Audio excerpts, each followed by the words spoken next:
Hi, my name is Jonah T. I'm a rising senior at the Trinity School, and this is my second milestone for my ball retrieval system. So I can show you how it works really quickly.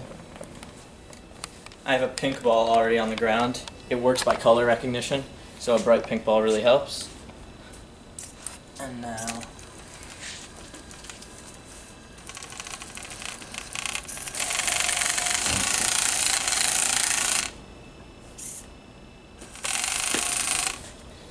so what it does is it recognizes the color pink and the ball is stationary, and then what it does is it spins until it recognizes it and it moves towards the ball. Now if the ball at any point gets too far to the right or too far to the left of the camera, it adjusts by speeding up the wheel's opposite side.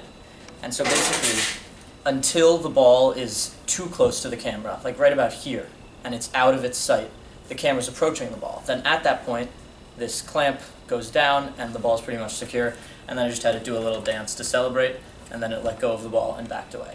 So originally, I was going to build an artificially intelligent trash can, and the reason I had to change projects is that I decided, because of the strength of the camera, a trash can that I could have built with the resources I have wouldn't have been impressive. It would have only worked from a very short range, and a range that was so short that you pretty much could have made the shot anyway. So I changed it up to this, and I'm actually pretty happy with how it's going. So in the future, what I plan to do is once it gets the ball, it'll take the ball to another place. And the reason I wanted to do this is because if you imagine having a robot like this on a tennis court, what the robot would do is it would see a tennis ball that had come to a rest. It would go to the ball, it would take it, and then it would move it to another place. Let's say like a different color, not neon yellow in the case of a tennis ball, but like a bright pink box, and it would spin until it saw the box, and then it would move with the tennis ball. And you saw how when the clamp was down, the ball actually stayed inside the clamp, even when the robot was spinning pretty fast.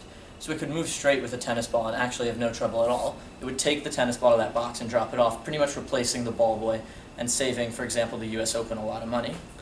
I actually had a lot of trouble while building this. A couple issues were making the clamp. I just had to come up with a good idea and then mount it in a way that worked. But I'm actually really happy with the way it worked out. It's sort of makeshift. I used like tack and zip ties and this bendy metal, but it actually works really well. And then I just had to play around with the code a lot because, for example, one thing I did originally is I had the robot turn until it saw the ball and then just go straight. And it wouldn't come anywhere close to being where the ball is in the end because so the way it works is it has X values from 0 to 320 on its two-dimensional screen. And I said whenever the X value is in the middle, right, like in between 150 and 170, go straight. But that's a pretty big range, and so when the ball's like, say, this far away, by the time the robot's here, it can end up, somewhere over here, way off from the ball. So I had to add that, correction where one wheel would speed up just to get it to go to the ball. And that's pretty much it. Thanks.